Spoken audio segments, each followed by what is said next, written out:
Muy buenas, bienvenido a este canal, Nuestra Historia, un canal que dedicamos principalmente a la geografía, historia e historia del arte, y además de vez en cuando hacemos ayuda de oposición. Si viniste aquí por la promo, pues ya sabes para qué he venido, ¿no? Porque vamos a analizar juntos una práctica. ¿Y de qué materia? De historia. Me cuenta que has hecho el título del vídeo, ¿verdad? Esta práctica la vamos a resolver juntos como si una práctica resuelta en oposición. Y en este caso os voy adelantando ya que es un texto histórico. Vale. ¿Cómo lo vamos a hacer? Pues esto es muy fácil, muy sencillo. Si nunca habéis visto ninguno de mis vídeos, las prácticas son infinitas y suelen ser con notas muy bajas, suelen apretar muchísimo las notas, así que tenéis que tener mucho cuidado e intentar siempre conseguir hacer lo máximo y mejor posible en ellas. Voy a intentar resolverla, que yo creo evidentemente efectiva, y por supuesto siguiendo una estructura. Así que os voy a poner en pantalla el texto que vamos a trabajar conmigo. Yo voy a daros unos segundos para que podáis, sin ningún tipo de problema, pausar este vídeo, ¿vale? Y con ello empezaríamos con la práctica, ¿vale?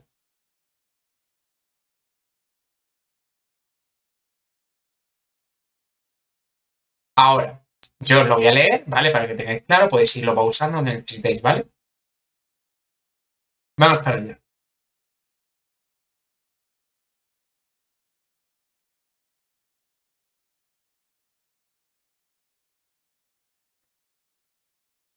Vamos allá.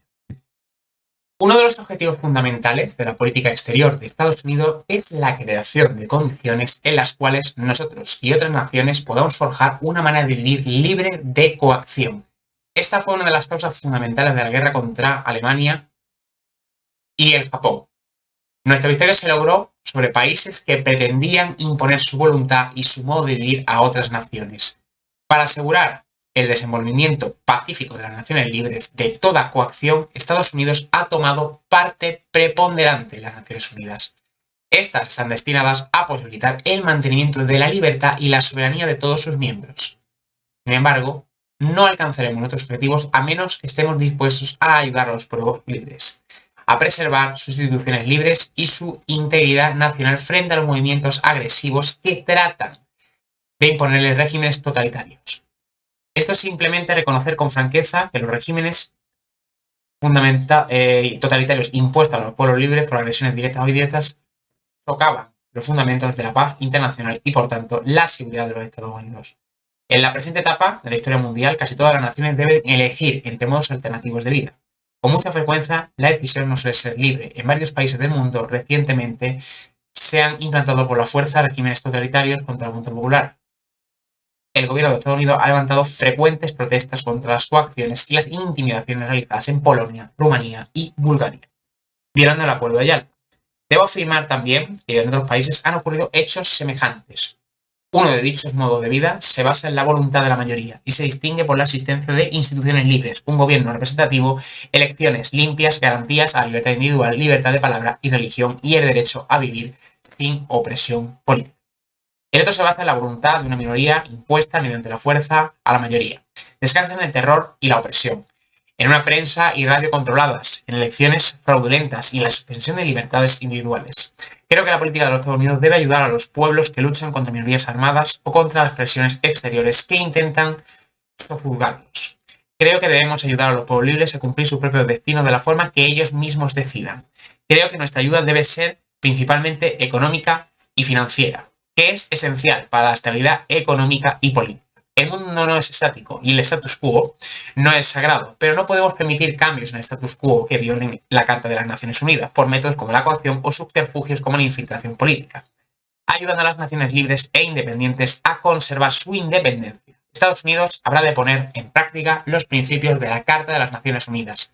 Basta mirar un mapa para comprender que la supervivencia e integridad de la nación griega tiene gran importancia dentro del marco más amplio de la política mundial.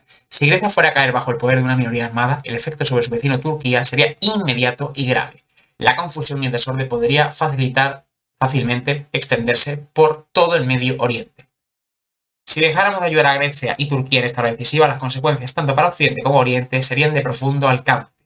debemos proceder resuelta e inmediatamente. Por lo tanto, pido al Congreso autorización para ayudar a estos dos países con la cantidad de 400 millones de dólares durante el periodo que termina el 30 de junio de 1948. Además de dichos fondos, pido al Congreso que apruebe el envío de personal norteamericano civil y militar a Grecia y Turquía, a petición de aquellos países, para cooperar en la tarea de la reconstrucción y con el fin de que se supervise la utilización de la ayuda financiera y material que lleguen a ser otorgados. Si vacilamos en nuestra decisión, en nuestra misión de conducción, podemos hacer peligrar la paz del mundo y, sin lugar a dudas, arriesgarnos el bienestar de nuestra propia nación. Potente, ¿no? Potente discurso. Bueno, pues lo primero de todo, nosotros tenemos que saber siempre qué texto es. Hay que identificarlo. Puede parecer una tarea sencilla, quizás, pero aunque nos parezca sencilla, la realidad es que a veces puede costar. Pero hay un par de elementos que vamos a destacar aquí, antes de ponernos con el análisis. Y es que, si os fijáis, señala que ellos son Estados Unidos. Por tanto, ya tenemos claro que aquí está hablando de una autoridad de Estados Unidos. Huelga decir que casi seguro estamos hablando de un presidente, ¿vale? Claro, esto ya nos lleva a alguna parte. Ya sabemos por dónde van los tiros. Aparte, si os habéis dado cuenta, hay muchos términos, como por ejemplo, este apartado de modelos de vida y de los títulos que ha utilizado. Y si os fijáis, después hay otra que me ha parecido por lo menos a mí muy curiosa, ¿vale? Que es la siguiente. Si nos vamos...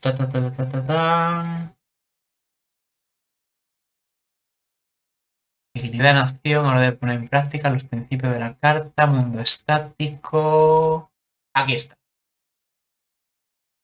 Creo que podemos ayudar a los pueblos libres a cumplir su propio destino de forma en que ellos mismos decidan.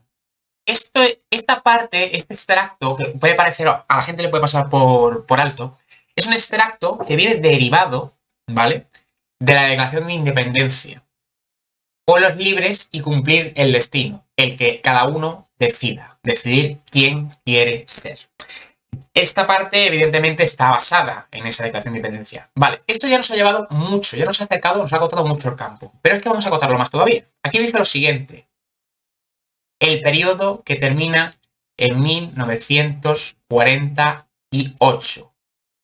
La guerra, esta fue en pasado la guerra con Alemania y Japón. Ya hemos acotado el campo, ¿verdad?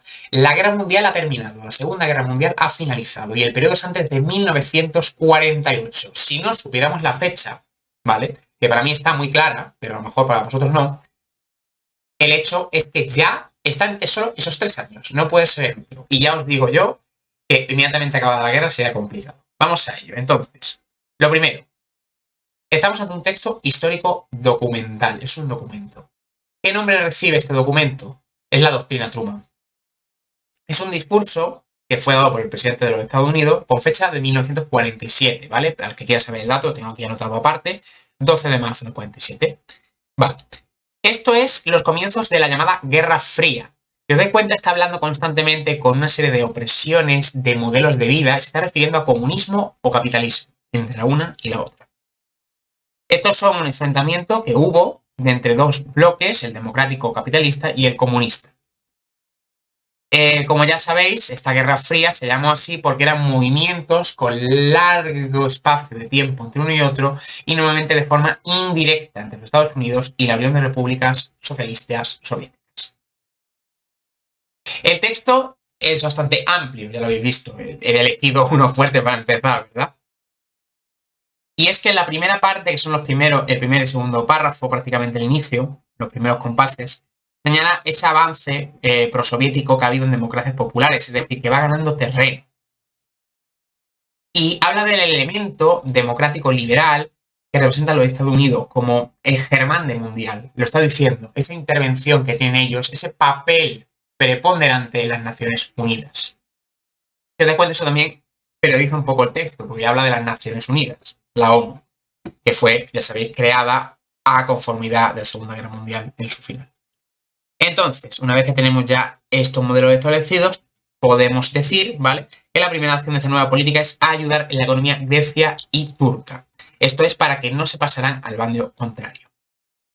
Y luego, pues bueno, evidentemente hace referencia en los últimos párrafos de esa parte en la cual Estados Unidos es líder de ese mundo libre y que sencillamente sabe que tiene que realizar una política de contención contra la Unión Soviética. Porque a fin de cuentas dice que es nuestra misión conducir al mundo libre. Así que evidentemente estos son apartados, estos son, por supuesto, en el día del examen, subrayarlo, y ya empezar a partir de qué trabajar. Truman es el autor del discurso.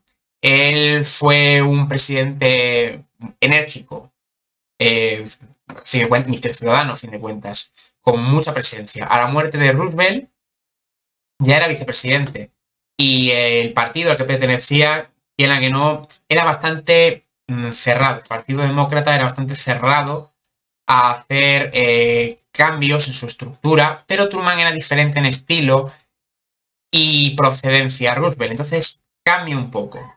No proviene de una élite intelectual, sino que es del medio oeste. Está más atendido a un perfil más clásico, más conservador, anticomunista, completamente comunista. Y él no cree en un entendimiento con Joseph Stalin. Eso es lo que hace que empiecen cosas como la llamada caza de brujas, ¿vale? Que era, con el senador McCarthy, liderar una persecución constante contra los comunistas de Estados Unidos, llamados los quintacolumnistas, ¿vale? Hablaremos de ellos en algún vídeo en el canal, lo voy comentando ya, porque es un tema del que he estudiado y que me gusta bastante, pero ahora mismo estamos en el comentario. Podemos considerar este texto como el primer documento importante de la Guerra Fría, es el que le da inicio. Y es que, a fin de cuentas, ese término acuñado en los periódicos americanos propone una guerra que aproximadamente se extiende cerca de 50 años, con estos movimientos espaciados en el tiempo, indirectos, y evidentemente atendiendo a que el ejército de la Unión Soviética está ocupando la parte oriental de Alemania, Rumanía, Bulgaria, Checoslovaquia, Hungría y Polonia, muchísimos países. Y esto lleva a un momento en el cual cuenta con regímenes aliados como la Yugoslavia de Tito o la Albania de Oscar. Entonces, en esos términos, Estados Unidos trata un poco de ganar, o por así decirlo, tener simpatías en su bando. Dicho de otra forma, tratar de prepararse en el terreno. Recordad que es difícil atacar a Estados Unidos porque está en otro continente, pero al mismo tiempo eso les hace estar más apartados de este tipo de políticas y de acciones posibles que pueden realizar de manera militar. Si estuvieran en Europa, otro gallo habría cantado y otro gallo cantaría incluso en el mundo actual. Antes de terminar la Segunda Guerra Mundial, los aliados se repartieron sus respectivas áreas de influencia en diferentes conferencias y reuniones. Destacamos la conferencia de Yalta, que es la que ha citado, si os dais cuenta, Truman en un acuerdo dado está diciendo que se viola el acuerdo de Yalta. Está haciendo referencia, quiere marcar diferencia con Roosevelt. Y al mismo tiempo quiere marcar, evidentemente, un casus belli para establecer esta, digamos, guerra. Las democracias populares se amplían más tarde a otros países del este, como Checoslovaquia, Hungría y la futura RDA, ¿vale? La República Democrática Alemana, que se crea en el año 49. Y lo llama opresión y terror. Evidentemente es un sistema, como ya se va sabiendo, si habéis estudiado especialmente el tema del comunismo, yo no lo llevo, lo comento, pero es un tema que te puede dar a entender cómo funcionaba este sistema comunista y los estados que estaban bajo su yugo.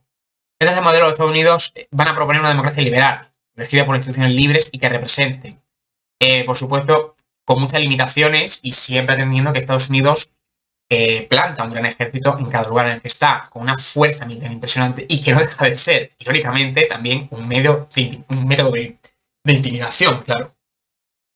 El texto señala que el primer paso para esta política es la ayuda económica y la asistencia militar en dos puntos clave, Grecia y Turquía. Ese paso, esa zona de los Cárpatos y de conexión ya hacia esa parte de Oriente Medio que, como sabéis, es una fuente de conflicto enorme por los combustibles, por el petróleo, por ejemplo. Grecia ya fue un objeto de un primer reparto decidido entre Stalin y Churchill en Moscú en el 44 y se establecía que estaría dentro del espacio occidental a cambio de reconocer la supremacía soviética en la Europa del Este. Y eso lleva a que Gran Bretaña fuese incapaz de asegurar militarmente al gobierno griego, lo que le lleva a pedir ayuda a Estados Unidos, en este caso.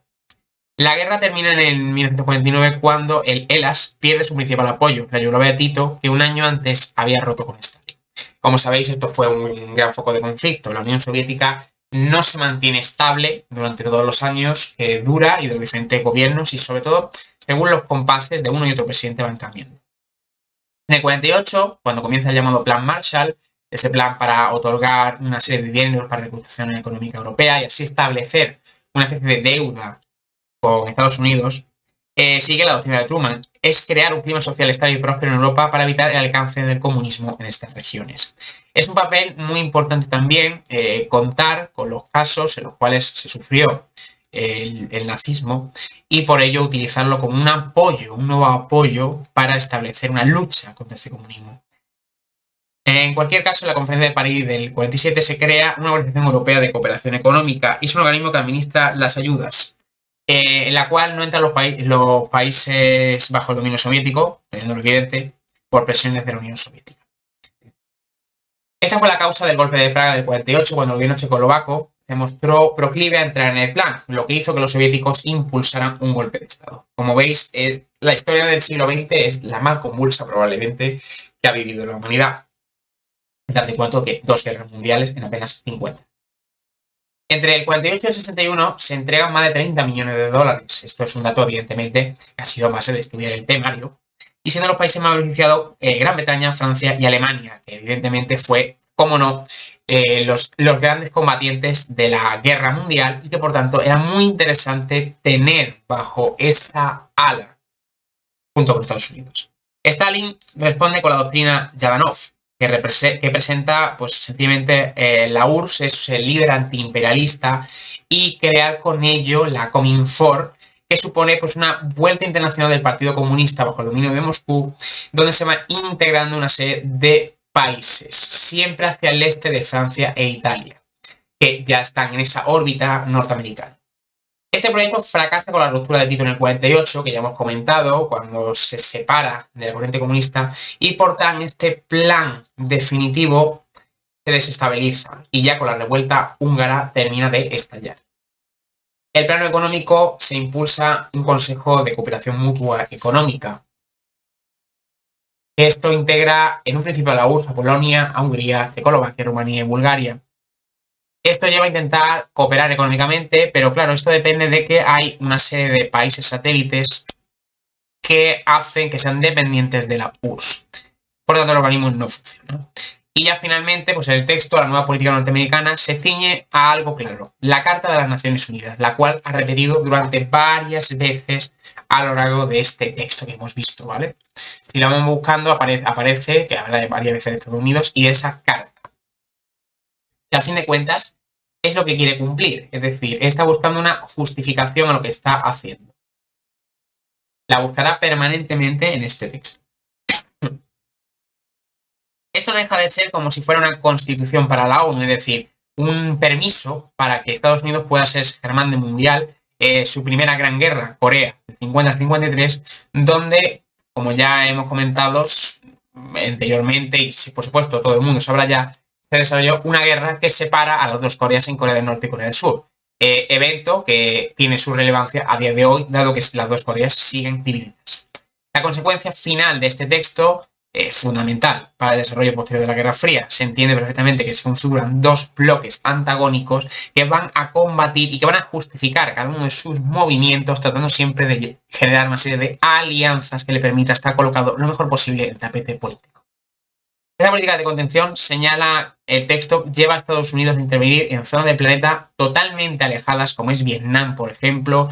Ya hemos dicho el caso de Corea, Afganistán, son muchísimas. Y están intentando evitar la expansión del comunismo. Como ya sabéis, la Guerra Fría finaliza con una, entre comillas, victoria de Estados Unidos, porque hay como una gran tendencia que es Estados Unidos, quien ha expandido su dominio cultural y político en el mundo, entre ellos, por supuesto, la consagración de Japón como un país que dentro de ser oriental es prácticamente un país europeo, se puede considerar un país del primer mundo civilizado, muy similar a Europa, de los más similares en Oriente, y con ello una serie de alianzas que ha ido ganando. Esa es la estructura que yo habría seguido. Ya hemos visto una introducción, hemos visto un desarrollo donde hemos comentado todas las partes, lo que nos parecía interesante, y hemos finalizado con una conclusión. Así se resuelve una práctica de oposiciones, en este caso de historia. Espero que el vídeo os haya gustado. Yo siempre agradezco, por supuesto, todo el like que podáis darme. Si os suscribís y, evidentemente, si queréis seguir aprendiendo, si queréis seguir viniendo conmigo a estas lecciones previas, que nos vienen muy bien en esta especialidad de geografía e historia, pues comentar, que con la campanita os avisará cada vez que subo un vídeo. Gracias y hasta la próxima.